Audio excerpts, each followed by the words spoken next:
Hi everyone, and welcome to the next episode of the Cyber Safety Guy podcast. Today we're going to be discussing what I think is probably one of the biggest issues coming down the pipeline for modern parenting and youth development. And that's the rapid rise and proliferation of artificial intelligence, or AI as most people will know it. I think for today's children and teenagers, AI is not just a future concept, it's pretty much already profoundly shaping their realities.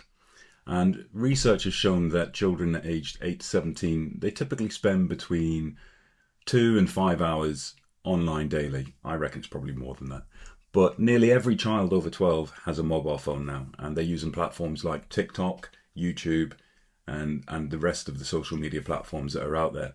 And for them, as I've said before, I think the online and the offline worlds are just one and the same. There's no differentiation between the two.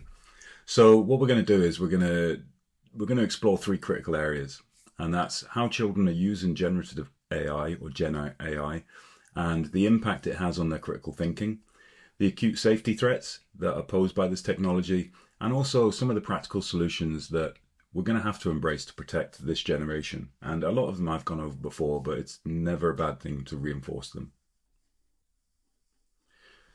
So, AI, the use of, and the critical thinking challenge.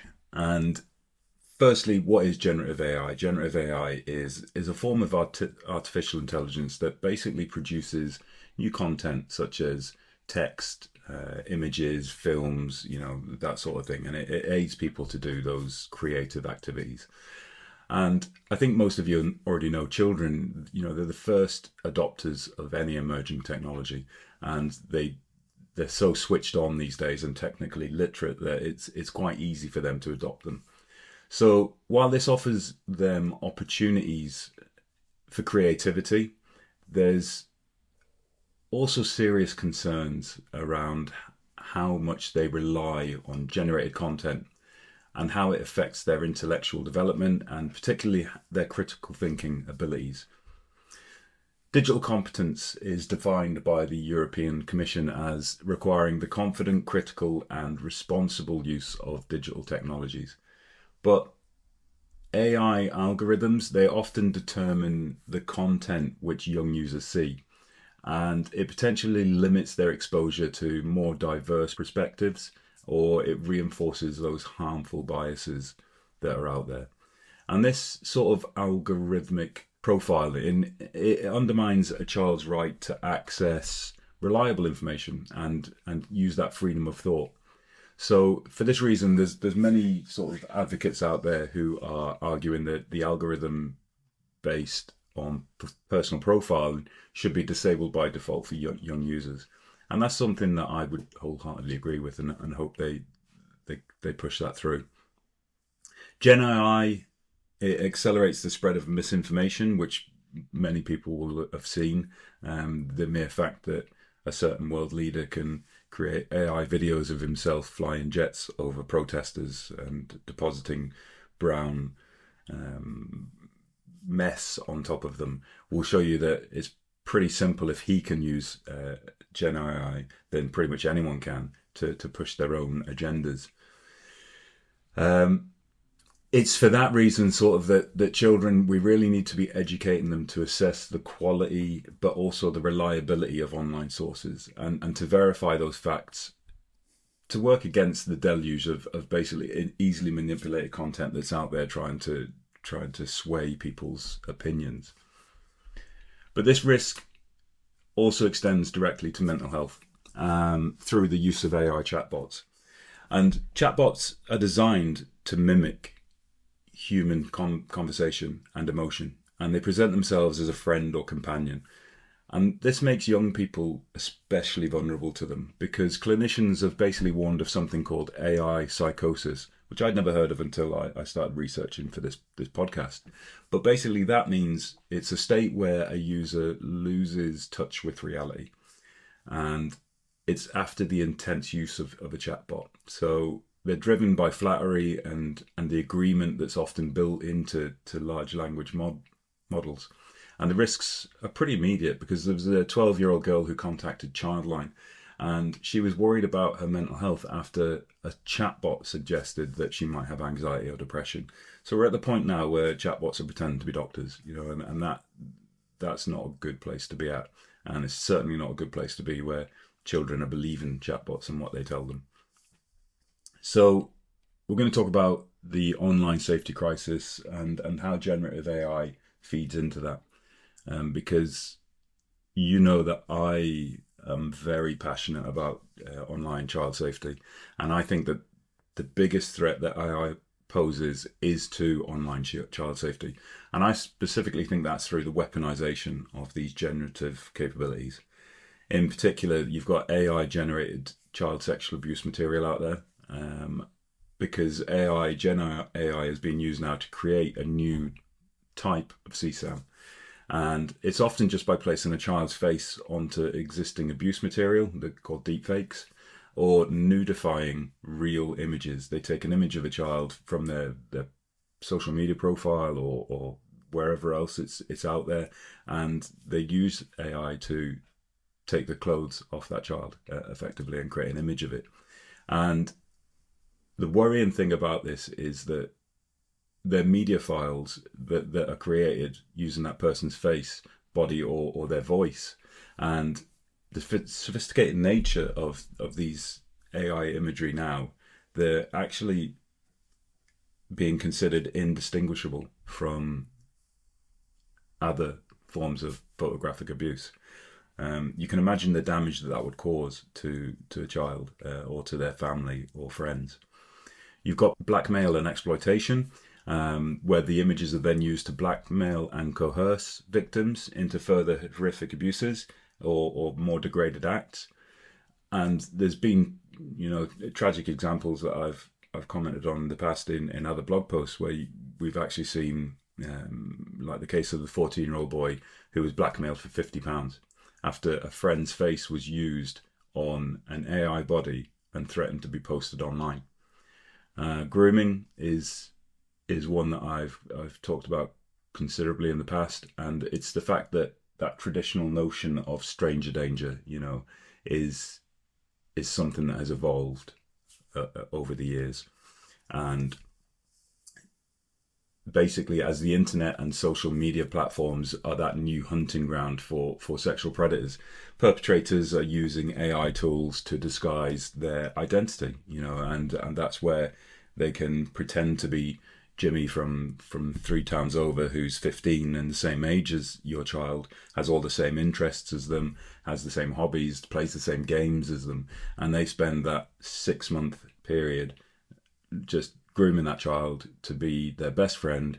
And the first you know about it is the kid's not there in the morning. They've gone to visit their friend Jimmy down the road and never seen again. And it's a harsh reality, but it's one that I think people need to understand because it does happen. I think online gaming, as I said there, that's definitely one of those areas where there's a high tick up rate on predators setting themselves in those environments to hunt for children and to groom them in an environment where kids feel safe.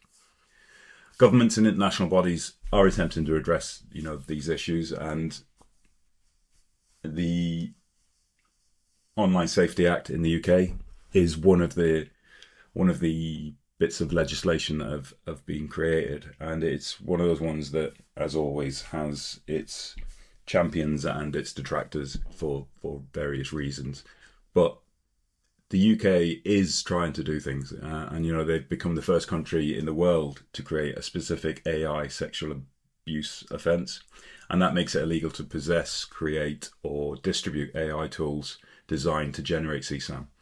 And it was under the OSA that platforms, basically like social media platforms, they've got to use highly effective age assurance, facial recognition estimation software or credit card checks before to prevent children basically being able to access pornography or content which promotes self-harm or suicide.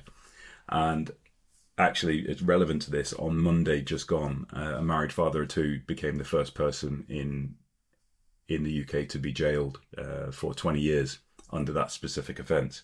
And I, for one, I'm hoping to see many more of these predators getting such substantial custodial offences, because that is certainly one of the tools that will help to reduce the horrific nature of the offences that these people commit. And I use people quite loosely, as always, the term people. So the Act, as I say, has faced criticism from privacy campaigners, many of whom I get messages from when I say that I'm on the side of more of these type of controls to enable law enforcement to be able to track down these individuals. But I do understand that there is fear and concern about turning into the next North Korea or Russia. But as far as I'm concerned, there's a lot more positive than negative in at least trying to crack down on these people. And I think that that's where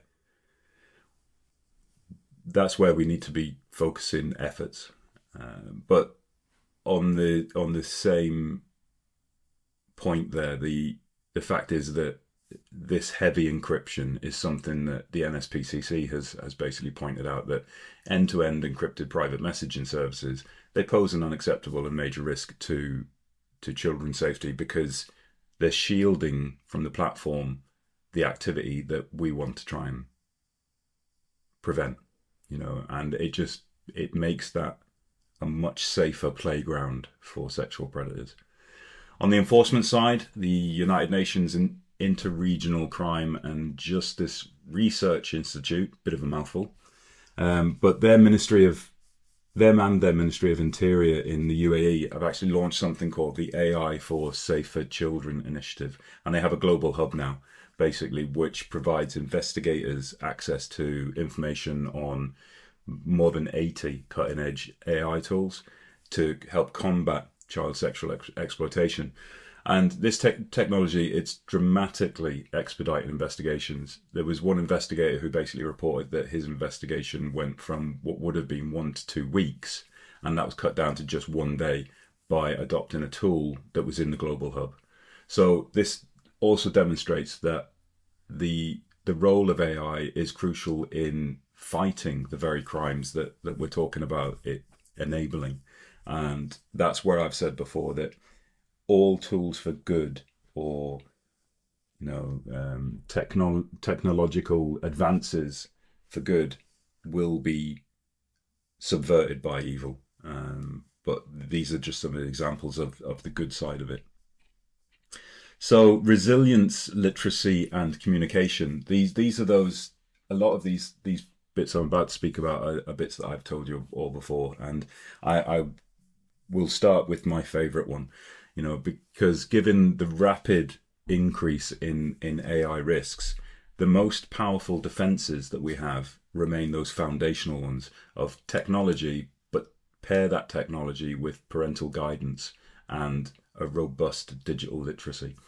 And that's why my favourite go-to, as always, that I bang on about in every blog post and every podcast I've done, is you have to have the importance of communication. You need that regular, open conversation with children,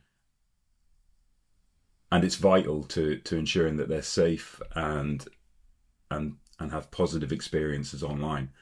Teenagers aged 14 to 17, they're more prone to risk-taking. Overly strict controls can backfire because it'll just lead to them hiding their activities, right? And believe me when I say that they know how to do that, especially where most parents are concerned. So if they trust you, if they know that they can come to you and you won't be judgmental, you won't punish them immediately, then they're much more likely to bring issues to you. And if, and dare I say it, when things go wrong for them online, you want them to be able to do that. You want them to be able to approach you so that you can work with them and solve that issue before it goes down a very dark road and they think that they're in a corner and can't do anything. You should always strive to be curious with them, so not critical, not judgmental, and just approach any discussion with them with a very open mind. You'd be surprised how much you can learn from your children in this day and age when it comes to technology and what's going on in the online world. Digital literacy, very much non-negotiable in this day and age. I think it encompasses skills that are needed to thrive in this digital world. And that includes, problem solving. It includes media literacy and, very importantly, critical thinking. And I think education is going to be the key to recognizing scams, disinformation, and also manipulative tactics that are driven by those algorithms. Some essential online safety rules. So you've got that stranger danger, and that children must never talk to strangers online or offline indeed, or give out their personal information, their address, their school name. Predators view the internet as their hunting ground, as I've said on many occasions. And often they're building those relationships over long periods of time.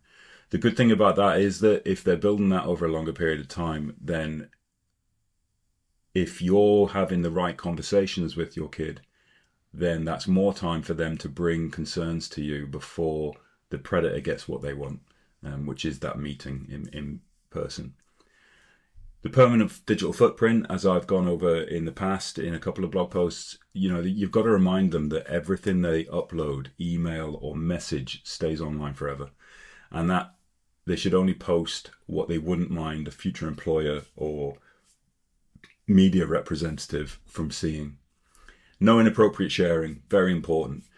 Tell them, not to send inappropriate pictures or videos. If it's a picture they wouldn't show to you or their granny, then they shouldn't be sending it online to someone. Because once they click submit, gone. Control over that is gone, and likely will be used to blackmail them to create far more depraved content. And again, we're going down that very dark alley that ends with not good consequences.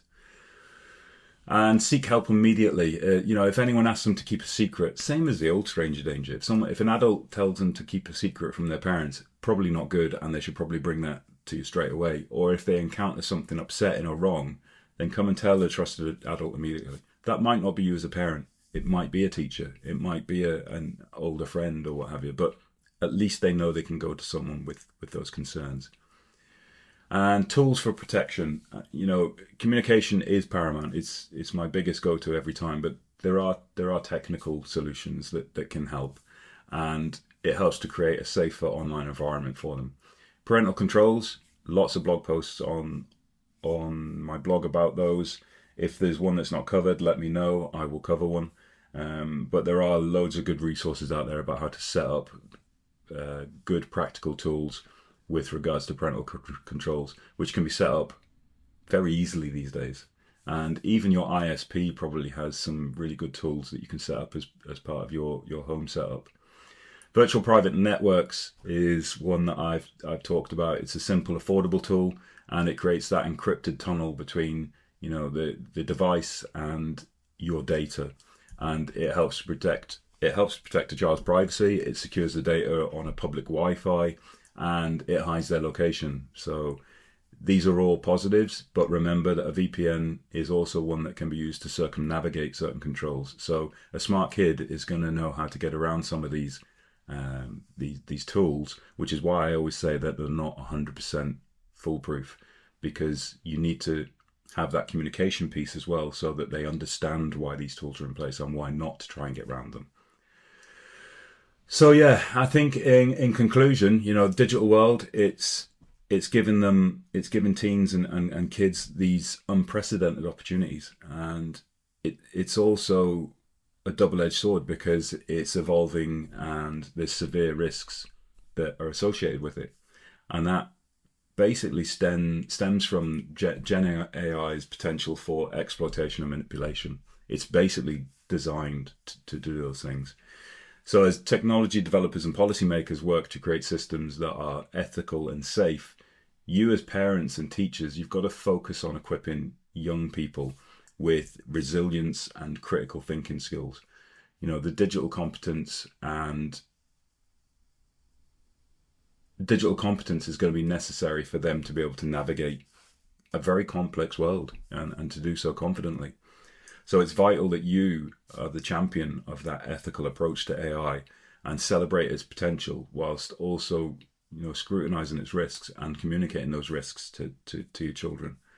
And I think that that's sort of the takeaway from this, is that, AI and Gen AI, they're not going anywhere. If anything, they're going to become bigger parts of everyone's life. And the more that we understand that it should be a tool to assist rather than a tool to put our full belief and faith in, the better we'll be. I use AI daily in my work life now, and I wouldn't be silly enough to just take what it tells me and take it as gospel, because it's like anything. It will make its own decisions on certain things, or give its own opinion on things that may not necessarily be right. So we should always be fact checking everything we do with AI, but it still makes me more productive. I'm able to do things quicker because I take that time to look at the data it provides me and make sure it's correct. But I haven't had to go off and find all that data through various different Google flu searches.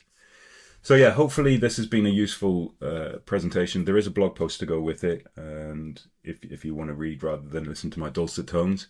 But I will hopefully catch you on the next one. As always, please do reach out if you've got any comments or suggestions, and please do share, because I don't use social media myself, so I rely on you all to spread that message out there. But yeah, take care of yourselves and see you on the next one.